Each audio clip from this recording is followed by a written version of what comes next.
friends, welcome back to Declutter Revolution channel. There's something I've come to realize lately. Clutter doesn't show up overnight. It creeps in through the "I'll deal with it later" piles that just leave it here for now. Moments until suddenly it feels like your home is taking over you, not the other way around. I used to feel completely stuck in that cycle, but not anymore. But over time, I've found simple ways to break out of the overwhelm. Little shifts that made a big difference. And if you're feeling the same way, don't worry. Because in today's video, I'm sharing how I quiet the chaos without spending a whole day without needing my home to look Pinterest perfect. Just a little time, a bit of courage to let go, and one big donate bag. And if you're feeling stretched thin, maybe try this with me. Declutter your whole house in 2 hours in the simplest way possible. Let's get started. Number 1 is the living room. When you're standing in your home feeling the weight of all the things you need to do, but not knowing where to begin, I always recommend starting with the living room. It's not because the living room is the messiest. In fact, it's usually one of the more presentable rooms in the house. But the living room is where you'll see progress the fastest, and that's incredibly important when you're feeling overwhelmed. Seeing progress early can give you the energy to keep going. I can't tell you how many times I've stood in the middle of this room thinking, it's fine. Just a few stray pillows, a few books scattered around, maybe a toy or two on the floor. I convinced myself it wasn't a big deal. But the truth is, those small things, the familiar things, are the ones that slowly chip away at your peace. A blanket that no one bothered to fold. A charger that doesn't work, but still sits there taking up space. A game with half the pieces lost under the couch. And that's when I realized the clutter was not just physical. Every time I walked through the room, I saw these small reminders of things left undone. And over time, those reminders started to add up. They became a mental weight I didn't even notice until it felt heavy. I didn't go into this with grand plans or the intention of making it look magazine perfect. I grabbed an empty bag and went around the room picking up anything that didn't belong. I didn't worry about sorting, organizing, or making it look perfect. I simply started by removing the things that didn't belong there. The chargers, the random cups, the misplaced toys, the stray socks. I just picked them up and put them in the bag. Once I finished collecting the obvious clutter, I stopped for a moment. I looked around and took stock of the space. In just 15 minutes, the room already felt different.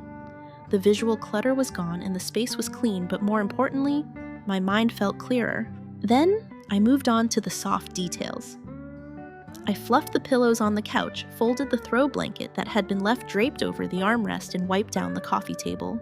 Nothing fancy, nothing complicated, just small, easy actions that allowed me to reset the space. What I noticed was this. It wasn't just the room that had changed. I had changed too. The act of clearing the space even just a little shifted my mindset. It went from feeling like the house was too overwhelming to thinking, okay, I've made a start. I can do this. Because when your living room, the space where everyone gathers and spends time together, feels calm again, it gives you the momentum to continue. It tells your brain that progress is possible, that you can take on the next space no matter how messy it might feel.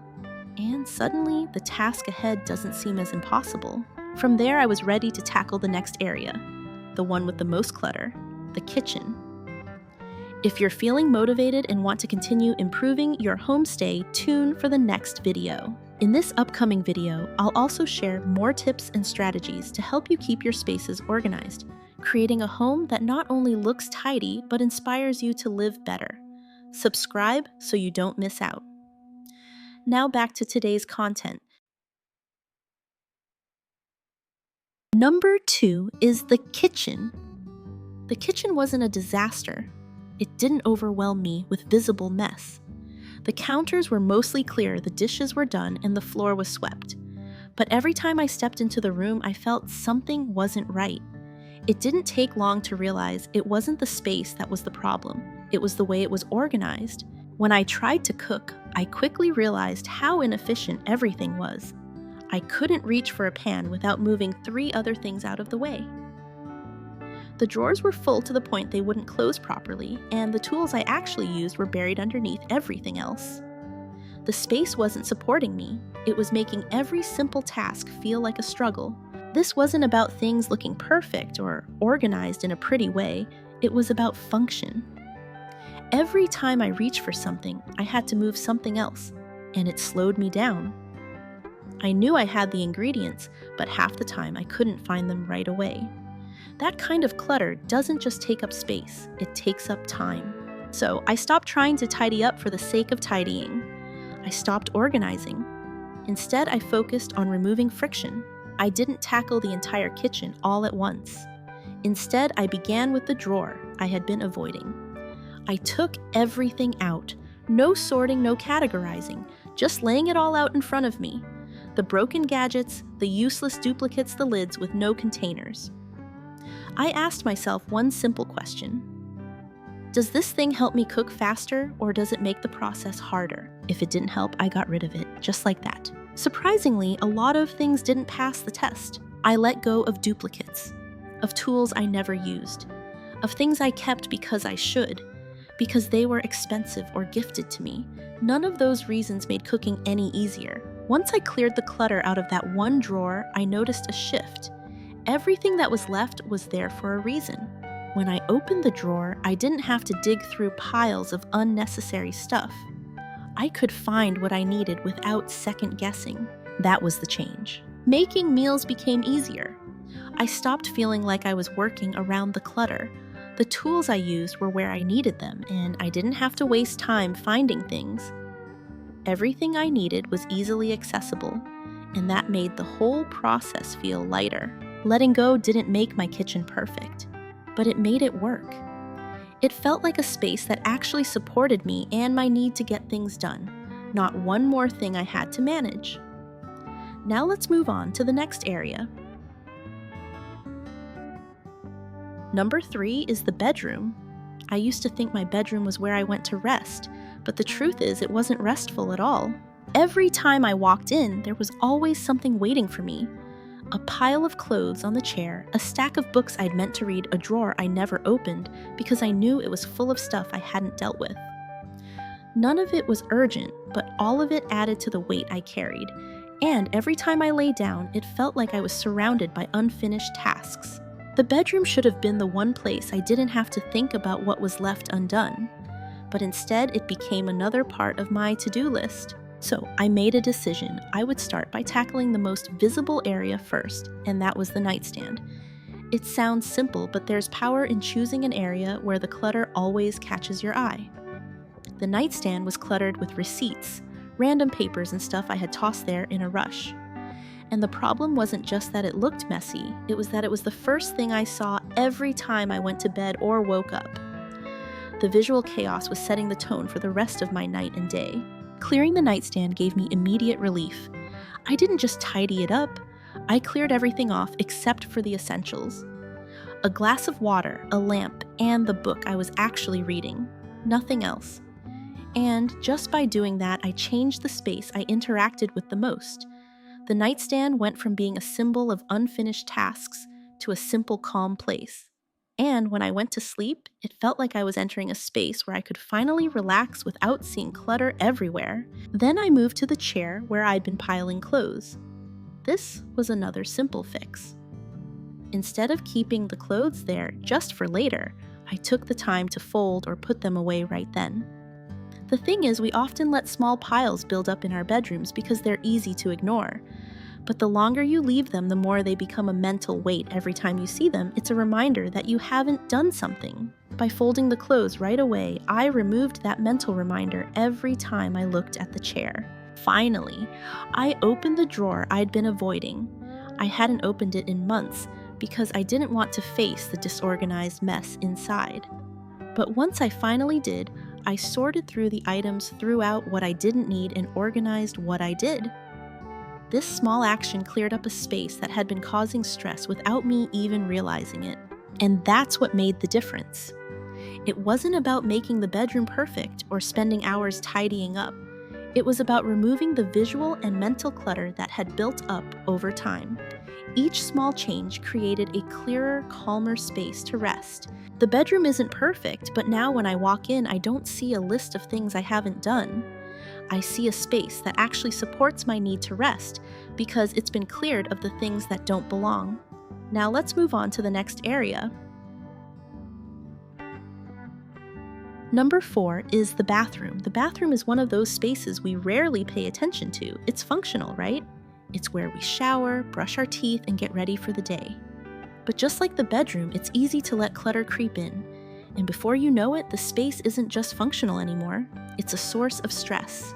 For me, it wasn't the obvious mess. It wasn't like the clothes on the floor in the bedroom. It was the hidden clutter, the half-used bottles of shampoo, expired medicines, and samples I never used. Things I kept because I thought I might need it someday. But over time, this clutter had become a mental block. Every time I went in, I saw things that weren't serving me, and it weighed on me. So I started by addressing the things that I knew weren't useful, the expired items. The toothpaste tubes that were empty but still in the cabinet. The old hair products I never liked. I threw them out, and immediately the space felt less overwhelming. Next, I focused on the medicine cabinet. It had become a graveyard of half-empty bottles, expired ointments, and things I couldn't even remember why I had. I pulled everything out, and just like the kitchen drawers and nightstand, I asked myself one simple question.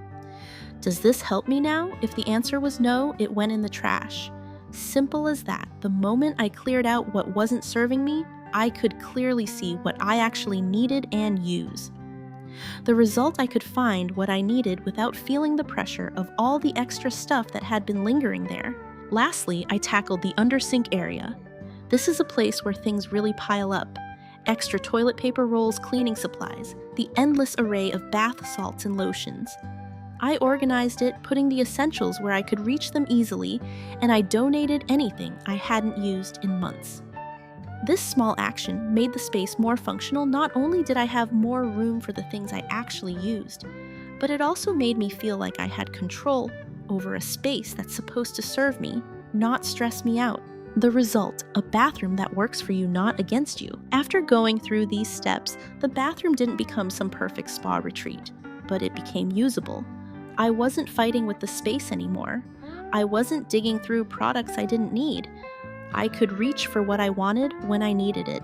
The best part, I felt lighter every time I walked in. No more mental clutter, no more wondering where things were or what was lurking under the sink. It felt like the space was doing what it was meant to do, helping me get ready for the day and unwind at night without extra baggage. Now let's move on to the next area. Number 5 is the home office. The home office had become a place where everything except work lived. Papers, notes, old projects, unopened mail, they all found their way into the office. I had made it a catch-all space for things I didn't know where else to put. The desk, which should have been a place for clear focus, had turned into another cluttered surface full of tasks I hadn't gotten to. The problem wasn't that I didn't have a system, it was that I had too many systems. I had piles of papers for different projects, to-do lists that overlapped, pens, books, and gadgets scattered everywhere. Nothing felt like it had a home. And as much as I tried to sit down and be productive, the mess was the first thing I saw, and it immediately created a sense of chaos. So I decided to clear the surface. Not organize everything in neat little piles, but clear it completely. I took everything off the desk.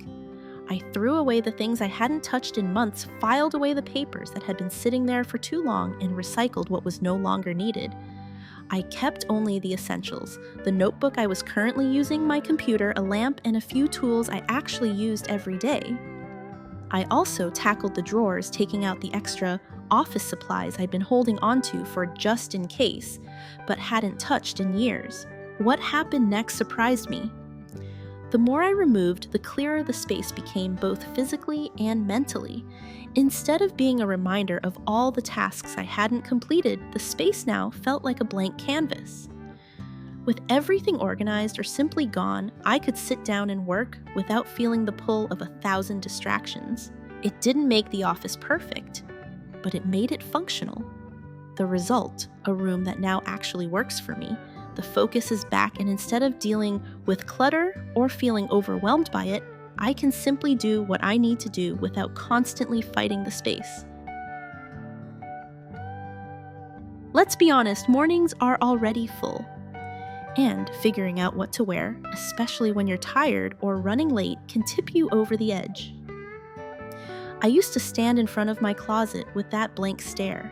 You know, the one where you're not even picking clothes, you're just standing there overwhelmed by the options, or the laundry. Some mornings I'd pull out 3 different tops, try them on, toss one on the bed, hang one back up, leave one crumpled on a chair, and still not feel ready. The room would end up looking like I had just emptied a suitcase and I still had 5 minutes to eat, pack a bag, and get out the door. So now, every Sunday I prep one fallback outfit, not a week's worth, not a full plan, just one. I hang it on a separate hook, comfy pants, neutral top, I always like, undergarments, socks, everything down to the earrings. This is my no energy outfit, the one I can grab without thinking on a chaotic Thursday. And guess what? Even on days I don't wear it, just knowing it's ready makes me feel like I've got my life a little more together. It's not about style. It's about saving your morning from becoming a mini crisis. Clutter isn't always about objects. Sometimes it's about the habits that invite chaos in.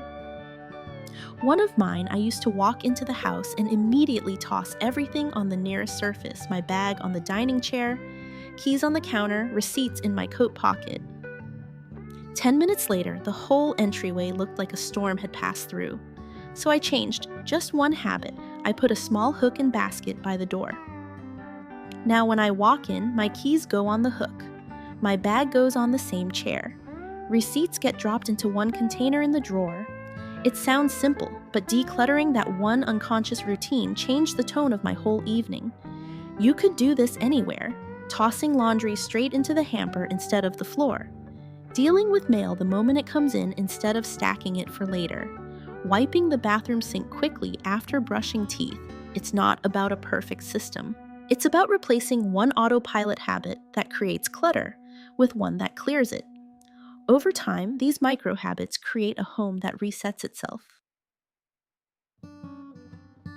So, we've tackled a lot today in terms of organizing and decluttering our living spaces. While things might not be perfect just yet, the feeling of each area finally starting to function the way it should is incredibly rewarding. From the living room to the kitchen and even the bedroom, each space now feels calmer and more manageable. But the journey doesn't stop here. If you're feeling motivated and want to continue improving your home, stay tuned for the next video. In this upcoming video, I'll also share more tips and strategies to help you keep your spaces organized, creating a home that not only looks tidy, but inspires you to live better. Join me in the next step of our decluttering journey, and you'll see just how much of a difference a minimal organized space can make in your daily life.